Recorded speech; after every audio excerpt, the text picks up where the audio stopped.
you for taking time out of your day to, do a quick interview about Distant Worlds. Sure, of course.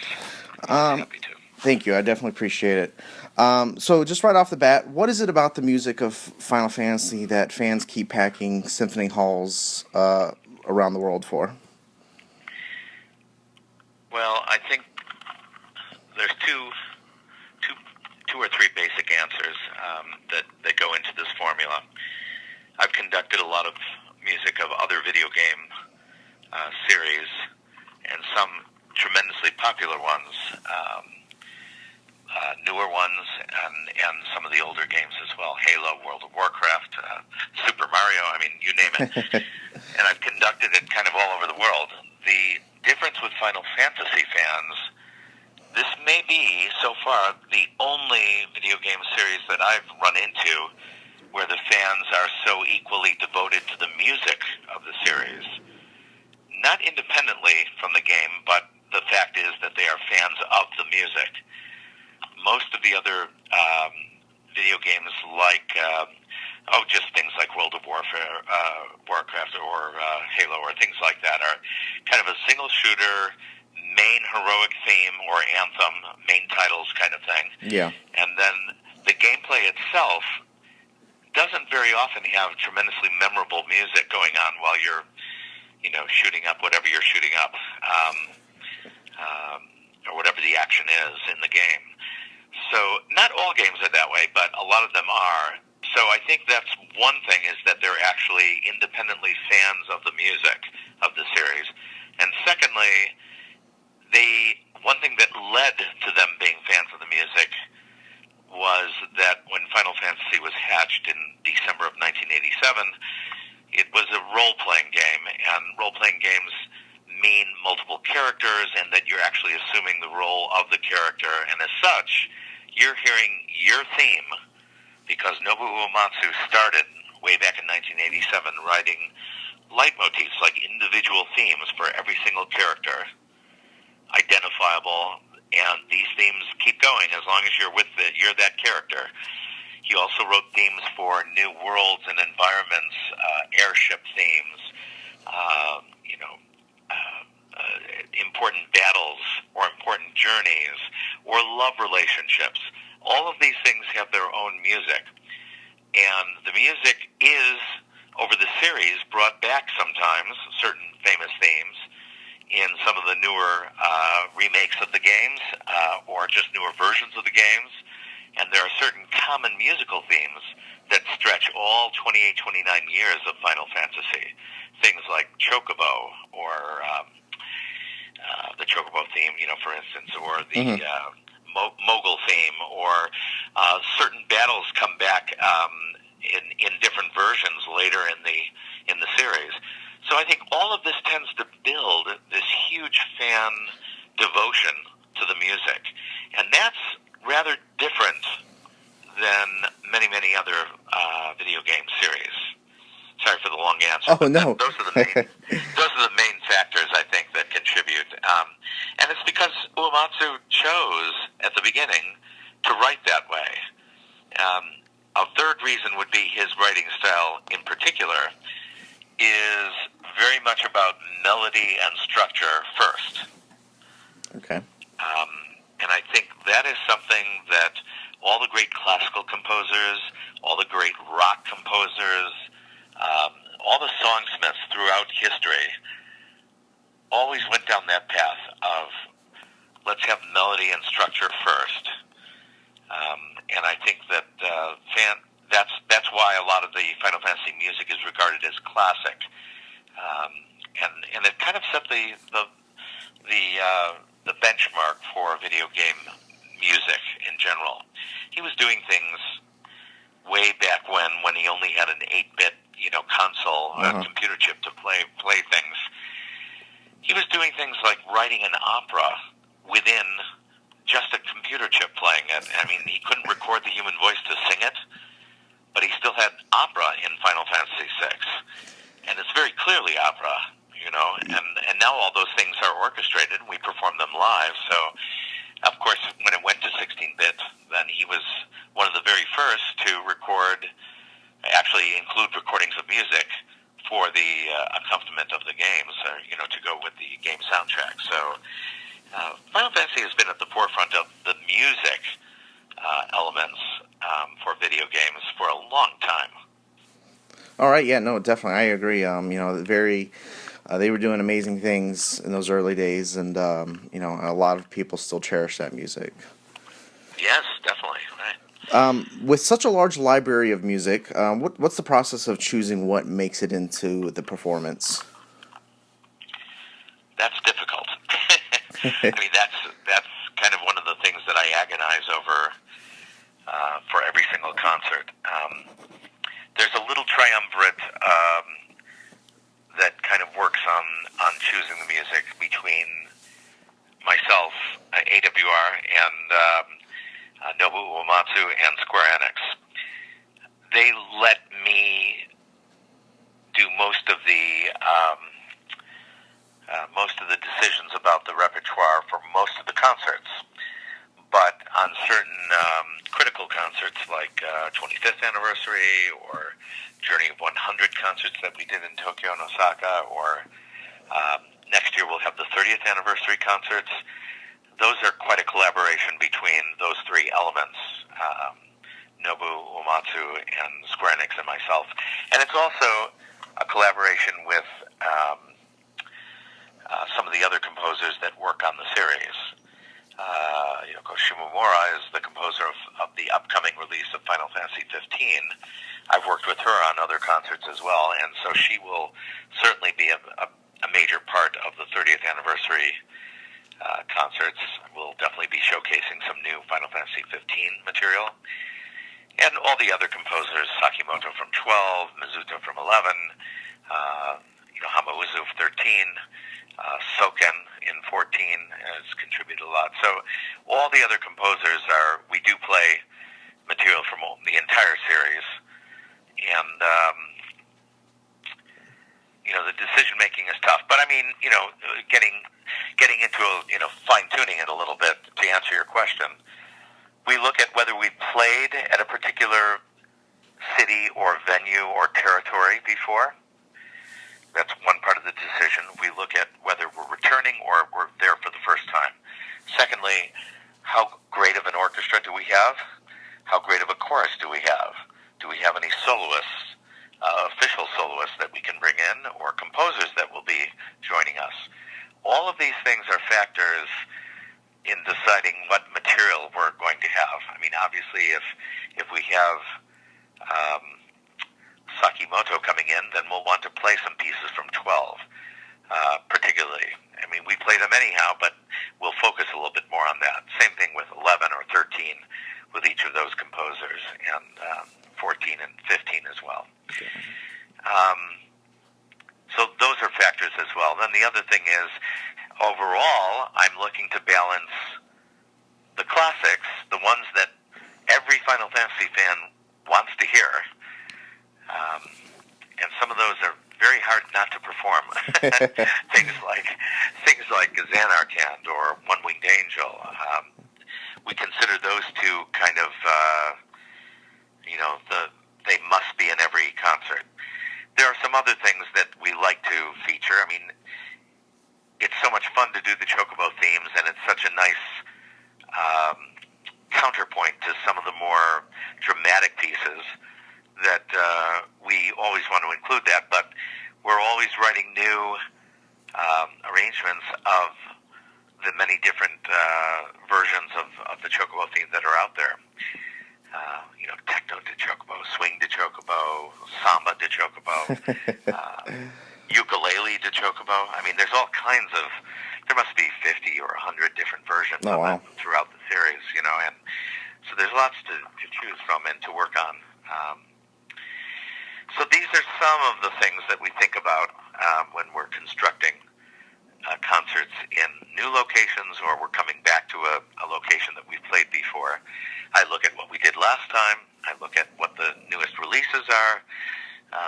And over the years, certain things become more popular. One other thing to look at when we're looking at various territories is the release dates of the series. In North America and in Japan, we got all of the releases more or less Mm-hmm. in the chronological order, although there were some renumbering and things like that. But that's North America and Japan. Everywhere else in the world, for instance, in Europe, the first release that they got was Final Fantasy VII.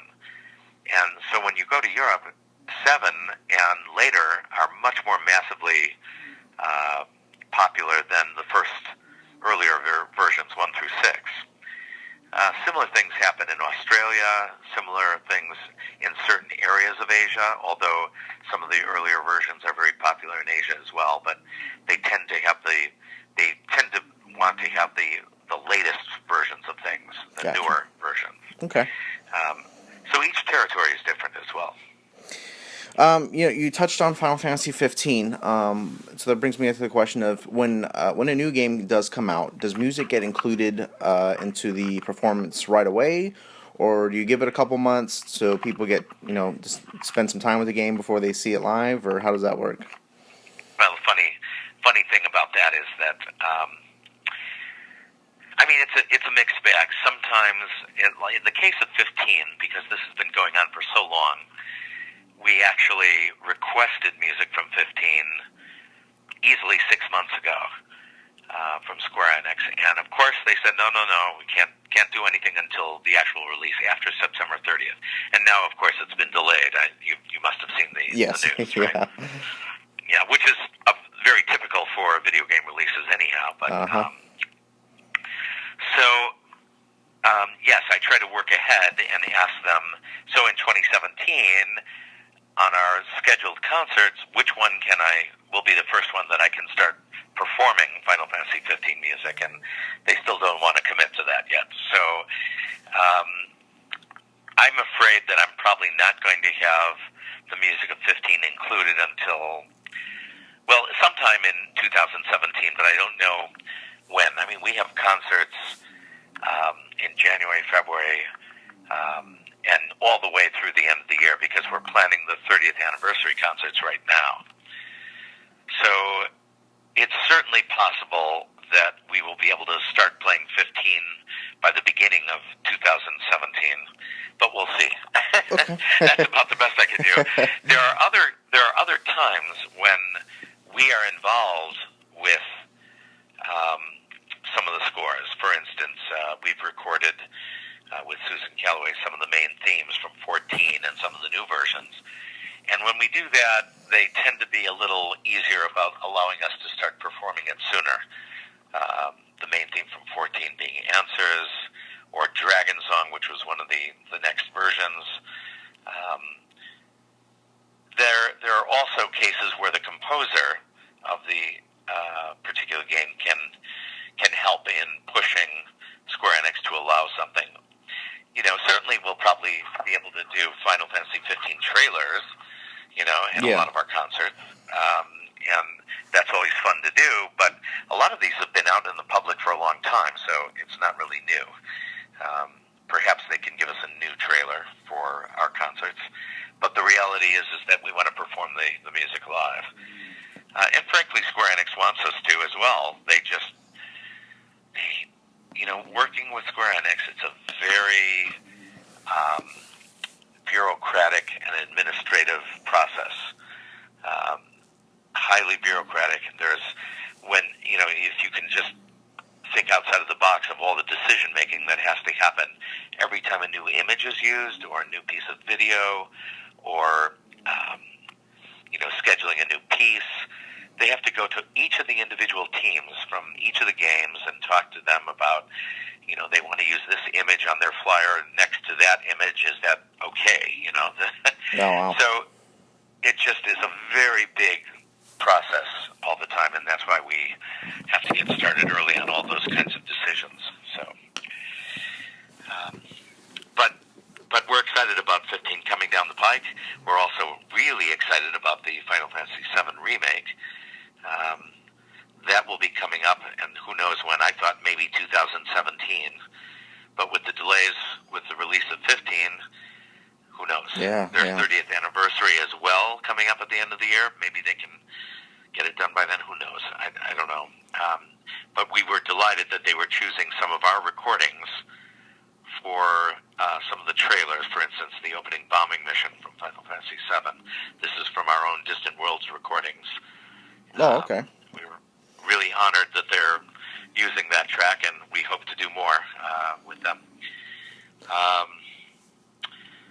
So, I'm just trying to get you as much information as possible. Yeah, no, you're good. But they like to keep me in the dark too. So. So Phoenix had the pleasure of hosting Final Fantasy: A New World last year, and now we're getting Distant Worlds next month. Do you have a preference in the two shows? I absolutely don't. I have to tell you that the chamber music concerts are really a lot of fun. I mean, it proves the theory that when we first started these concerts, that we don't really need the visuals, the video segments.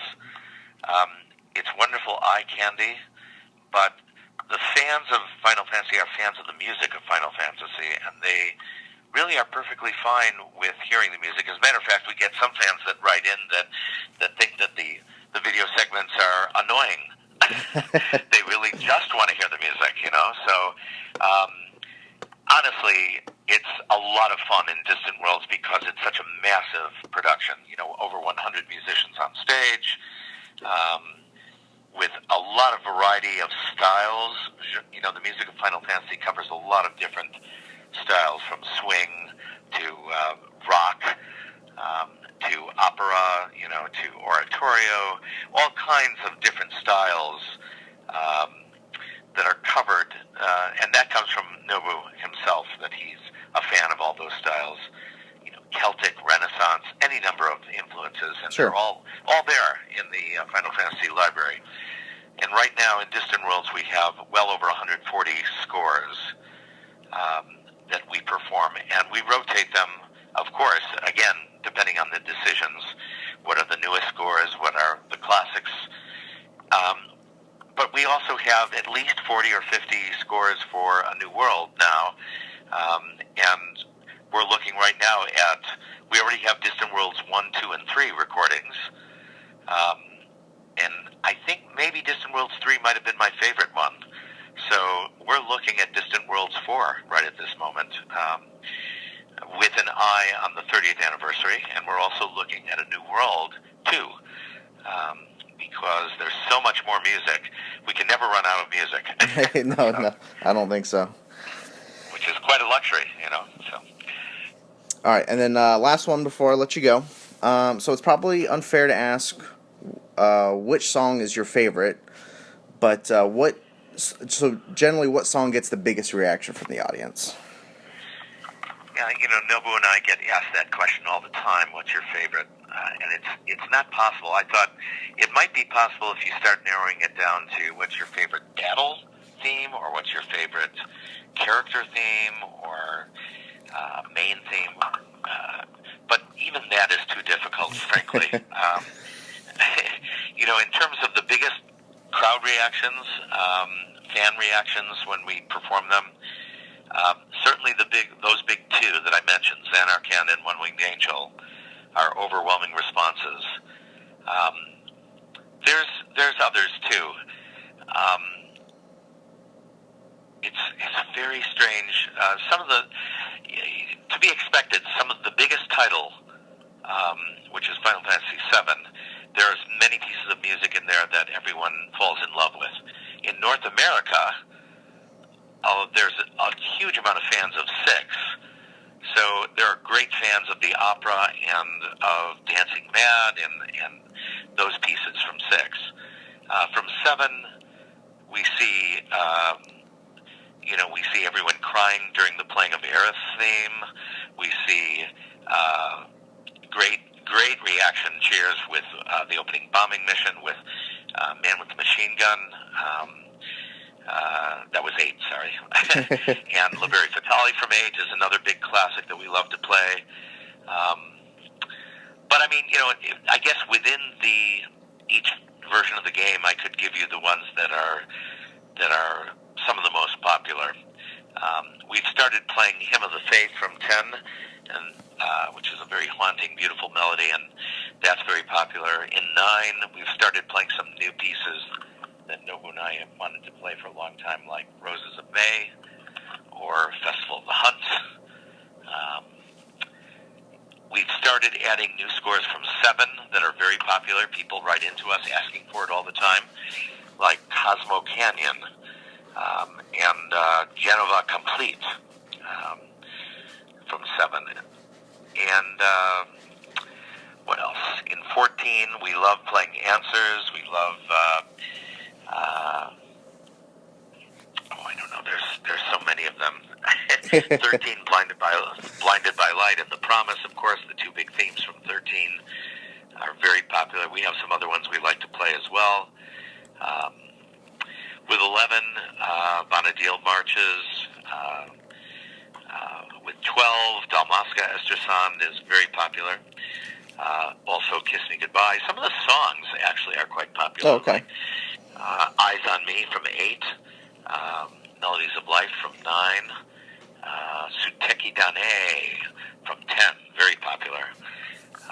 And the new songs from 14, very popular. All right.